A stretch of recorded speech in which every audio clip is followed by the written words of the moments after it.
इस वीडियो में हम देखने वाले हैं जनरेटिंग फंक्शन मेथड। ठीक है, स्टार्ट करते हैं। Let a be any sequence with terms a0 a1 a2 up to an, then generating function az। ठीक है, जनरेटिंग फंक्शन किसे कहेंगे हम? az को। Of a sequence a is an infinite series. ठीक है, ये क्या होगा फिर? इनफाइनाइट सीरीज़ हो जाएगी। तो उसको हम कैसे डिनोट करेंगे? इस फॉर्मूला में। ठीक है, ये फॉर्मूला याद कर लो आप। a0 equals to summation of n equals to 0 to n और an z raise to n। और अब यहाँ पे क्या करेंगे हम? 0 पुट करेंगे तो a0 z रेज टू 0 यानी ये हो जाएगा a0 इंटू 1 यानी a0 आएगा। फिर a1 z1 a2 z2, है ना? इस तरह से ये आगे चलता जाएगा।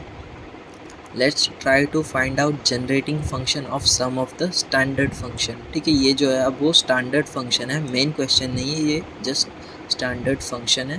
तो इसमें हमें क्या करना होगा? हमें n इक्वल्स टू सी यानी कांस्टेंट हमने एज्यूम किया है, जहाँ पर n है हमारा ग्रेटर देन इक्वल्स टू 0। ठीक है, जो अब भी हमने फॉर्मूला देखा था वही हम पुट करेंगे यहाँ पर। ओके, अब यहाँ पे क्या करेंगे? ए एन की जगह पर सी पुट कर देंगे। ए एन की जगह पर सी पुट कर दिया। ये फॉर्मूला जो अभी हमने ऊपर देखा था वही है, A N Z N. Okay, C put कर दिया। सी क्या है? कांस्टेंट है, तो सी को क्या करो? बाहर रख दो। ओके, तो हमने सी को बाहर रख दिया। अब जेड एन की जगह पे आप वैल्यू पुट करते जाओ। जेड रेज टू 0 क्या होगा? 1। जेड रेज टू 1 क्या होगा? जेड रेज टू जेड, अगर n इक्वल्स टू 2 पुट करोगे तो क्या होगा? Z square. 3 पुट करोगे तो क्या होगा? Z cube. ऐसे चलता ही जाएगा। ओके, और अभी ये हमने देखा था पहले दूसरे पेज पर, ये क्या होता है? 1/1 माइनस जेड। ठीक है, अगर आपको नहीं पता है तो ये कुछ उसकी फॉर्मूला है, जहाँ पर यहाँ पे इसका फॉर्मूला है Sn equals to a/1 minus R. A क्या रहेगा यहाँ पर? हमारा स्टार्टिंग एलिमेंट। तो यहाँ पर स्टार्टिंग एलिमेंट कौन है? 1 है, तो 1 लिख देते हैं। और 1 माइनस आर। आर क्या है? डिफरेंस। यहाँ पे देखो कितने का डिफरेंस आ रहा है। ये इसको अभी साइड में रखे तो इसमें z है और फिर z स्क्वायर है, फिर z क्यूब है। तो यहाँ पर देखने पे पता चल रहा है कि z का डिफरेंस आ रहा है, इसके लिए यहाँ पर लिख दो z 1/1 माइनस z। ओके, तो ये आ गया। और अब क्या करो? सी मल्टीप्लाई कर दो। ओके, सी मल्टीप्लाई कर दिया और ये आएगा आपका A Z equals to c/1 minus Z. Okay, second function देखते हैं जो है C B raise to n। Okay, जहाँ पर n है ग्रेटर देन इक्वल्स टू 0। अब क्या करेंगे? वापस हमारा फॉर्मूला रखेंगे पहला वाला। अब क्या करेंगे? ए एन की जगह पर सी बी एन पुट कर दिया। सी बी एन पुट कर दिया। सी क्या है? कांस्टेंट है, तो बाहर लिख दिया हमने। अब ये जो बी एन और जेड एन था उसकी पावर हमने कॉमन निकाल कर ऊपर लिख दी है। और अब वापस ये क्या बन जाएगा? आप 0 पुट करोगे तो क्या हो जाएगा? 1 हो जाएगा। 1 पुट करोगे तो बी जेड हो जाएगा। 2 पुट करोगे तो बी स्क्वायर जेड स्क्वायर। ठीक है, 3 पुट करोगे तो बी क्यूब जेड क्यूब हो जाएगा। अब इसमें पहला टर्म क्या है? 1। ओके, 1 माइनस डिफरेंस कितने का आ रहा है यहाँ पर देखे तो? बी जेड का, इसके लिए बी जेड। ओके, ये सब फार्मूलाज आपने 12th या इससे पहले कोई भी स्टैंडर्ड में पढ़ी होगी। ठीक है, वही सब फार्मूलाज है ये। ओके, तो ये आ गया 1/1 माइनस बी जेड और ये आएगा सी मल्टीप्लाई करके, तो ये बन गया हमारा ए ऑफ जेड। ओके, एक और क्वेश्चन है, A N equals to N लेना है इस बार। तो ये हमारी फॉर्मूला है। ए एन की जगह पर हमने पुट कर दिया n। अब n की जगह पे मैं 0 पुट करूँगा तो 0 हो जाएगा पूरा टर्म। 1 पुट करूँगा तो z ही आएगा, खाली z आएगा, इसके लिए 1z लिखा है। 2 पुट करूँगा तो 2z स्क्वायर। 3 पुट करूँगा तो 3z क्यूब आएगा। ठीक है, अब क्या करेंगे हम? इसमें से z कॉमन निकाल लो तो ये टर्म बचेगा, और ये टर्म जो है वो इक्वल्स टू है 1/1 माइनस जेड स्क्वायर के। ठीक है, ये सब फॉर्मूलाज आपने पढ़ी होगी कहीं ना कहीं, वही होगी ये। ओके, तो आप क्या करो? z को अंदर मल्टीप्लाई कर दो तो ये आपका आंसर आएगा। ओके, अब इसका आप स्क्रीनशॉट ले लो रिजोल्यूशन बढ़ाकर, ऐसा भी सही रहे। ठीक है, ये क्या है? Generating function. ये जो अभी हमने ये सब जनरेट किए है ना, और ये उसके न्यूमेरिक फंक्शन, यानी ये यहाँ पर जो हमने एज्यूम किया, यानी कि यहाँ पर n है और उसका जनरेटिंग फंक्शन ये है, वो सब लिस्ट करके लिखे गए हैं।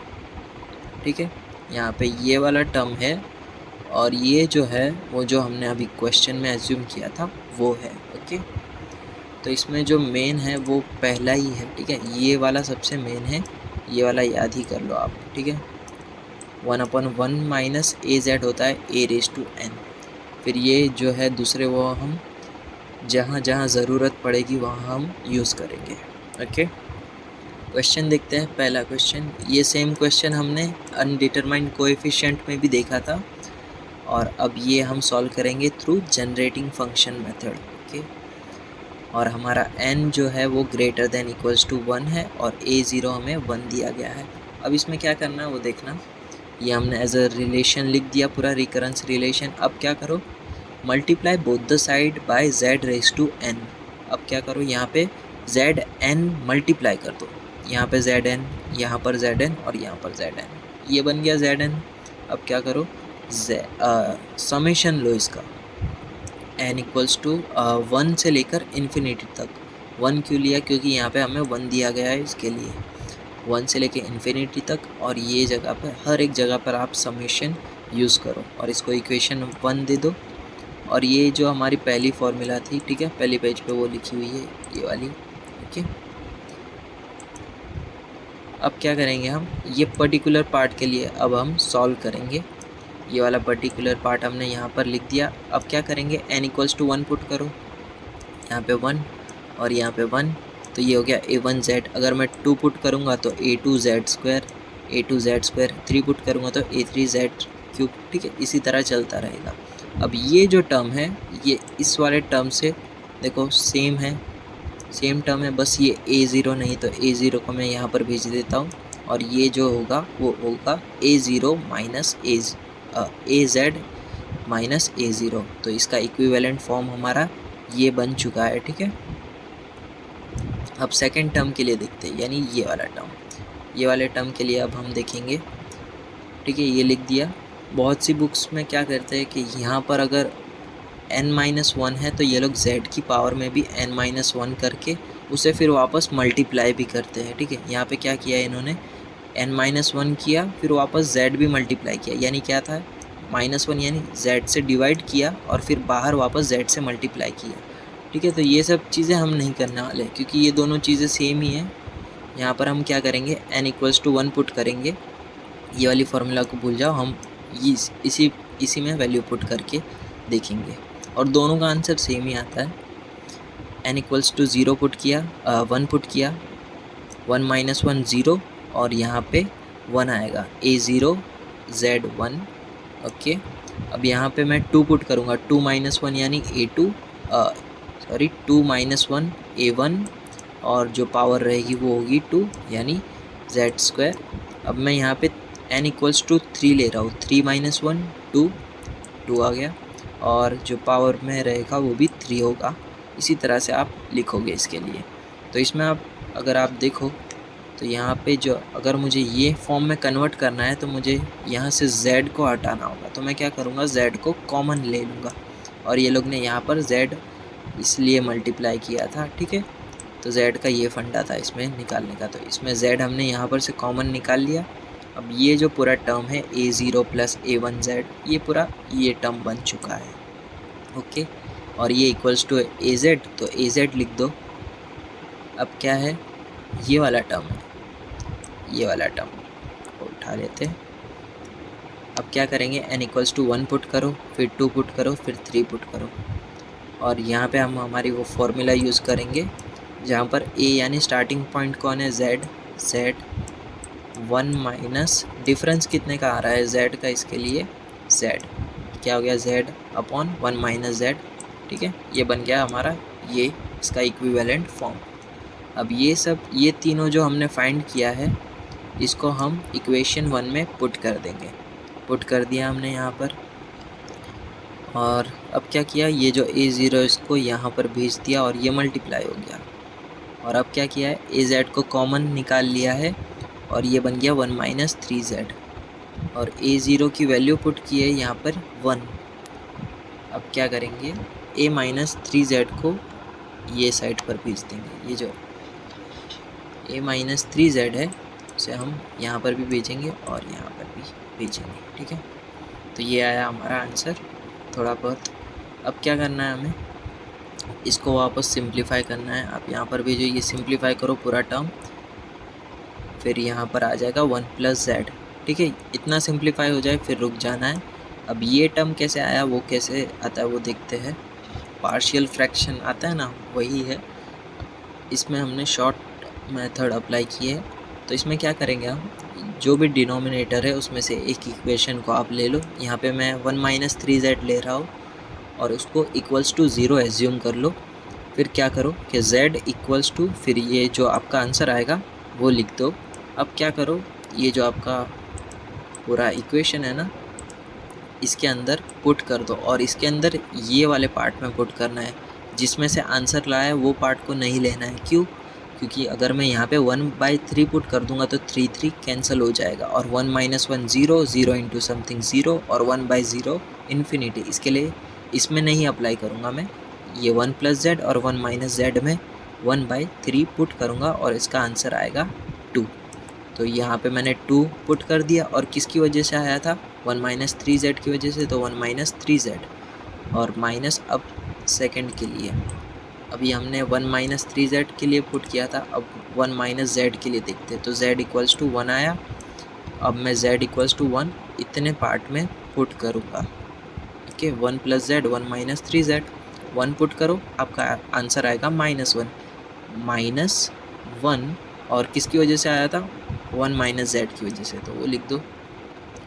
अब क्या करेंगे हम, ये जो आया हमारा इक्वेशन, ठीक है।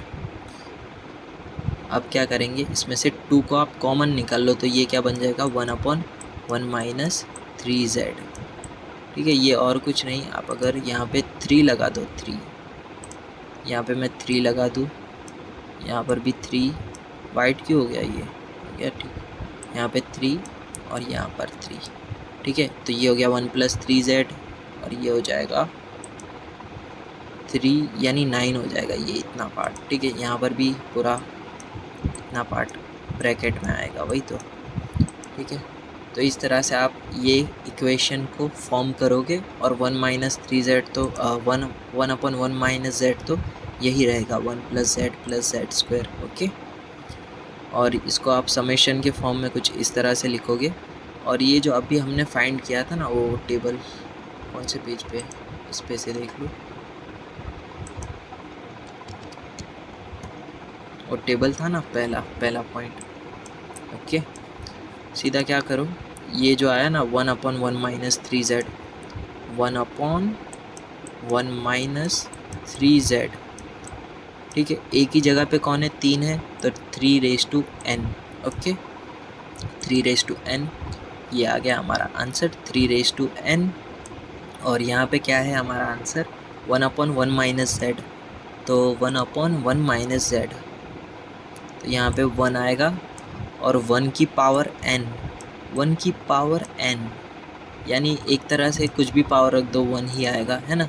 इसके लिए 1 और ये आ जाएगा हमारा 2 एज इट इज़, ठीक है। ये वाले टर्म को नहीं लिखोगे तो चलेगा, ये वाला टर्म भी नहीं लिखोगे तो चलेगा। सीधा ये वाले फॉर्म से आप क्या करो, यहाँ पर आ जाओ, ओके। तो फिर हमने कौन सी फार्मूला यूज़ की, यही वाली फार्मूला यूज़ करके हमने 3n और 1 फाइंड किया। 3n और -1 और 2 तो हमने यहाँ से कॉमन लिया था, वही रहेगा। और हमें कंडीशन लिख देनी है n greater than equals to 0 के लिए। सेकेंड क्वेश्चन देखते हैं, solve the RR using the method of generating function. ये हमारा कुछ रिकरेंस रिलेशन है और n greater than equals to 2 दिया गया है, a0 0 a1 1, ओके। पहले क्या करेंगे, zn मल्टीप्लाई करेंगे, zn मल्टीप्लाई कर दिया। अब समेशन कर देंगे 2 से इन्फिनिटी तक, 2 से इन्फिनिटी तक, 2 से इन्फिनिटी, और इसको 1 इक्वेशन नाम दे देंगे। कितने बच रहे, कितनी बची है बैटरी, 31 है, कोई बात नहीं, हो जाएगा। az जो हमने पहले पेज पर देखा था वही है, ओके।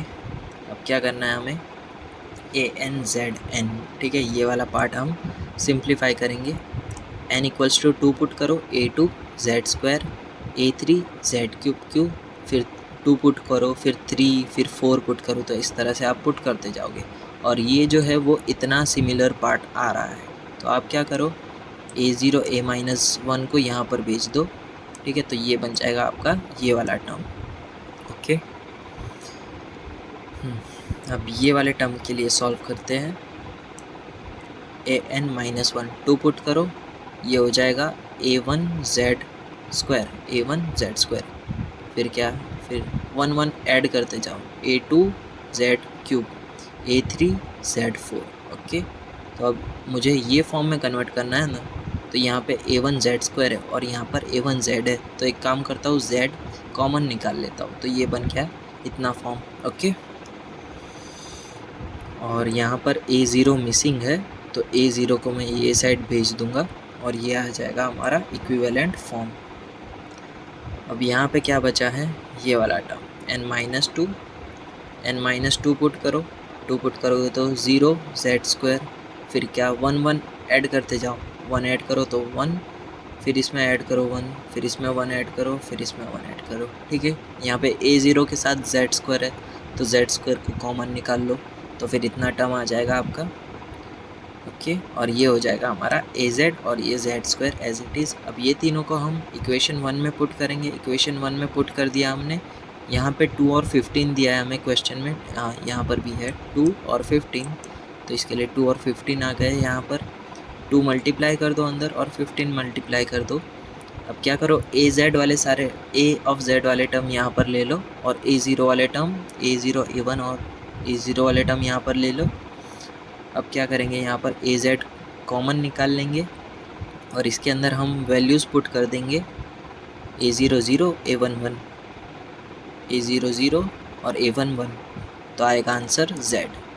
ओके, अब क्या करेंगे, ये जो 1 + 2z माइनस 15z स्क्वायर है उसको यहाँ पर डिनोमिनेटर में भेज देंगे।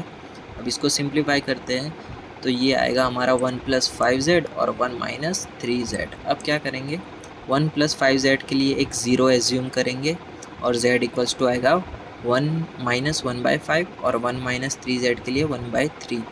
अब क्या करेंगे, 1 + 5z के लिए हमने ये फाइंड किया है ना, तो z 1 - 3 के लिए हम यानी इसमें ये वाले में पुट करेंगे -1/5, -1/5 पुट करो, आंसर आएगा -1/8।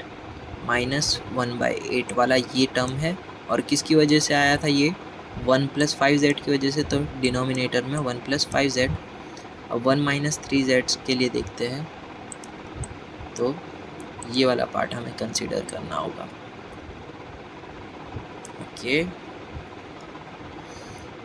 तो अब क्या करेंगे, इसके अंदर हम 1/3 पुट करेंगे। 1/3 पुट करो तो आंसर आएगा 1/8। 1/8 लिख दिया हमने, किसकी वजह से आया था, 1 - 3z की वजह से, तो 1 - 3z।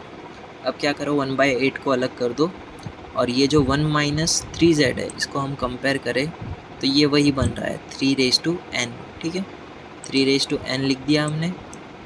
1 + 5z, तो यहाँ पे क्या करो आप, पहले अगर यहाँ पे प्लस आ रहा है तो साइन चेंज कर दो, इधर साइन चेंज कर दी यहाँ पर हमने 1। अब 5z के लिए क्या हो जाएगा, यहाँ पे 5n हो जाएगा, है ना, इसके लिए यहाँ पे हो जाएगा 5n, और यहाँ पे साइन चेंज होने की वजह से माइनस भी लिख देना है आपको, और ये माइनस यहाँ पर आ गया है, और ये माइनस इसके लिए चेंज हुआ है, और n > 0। और नेक्स्ट वीडियो में हम देखेंगे PYQ के सॉल्यूशंस।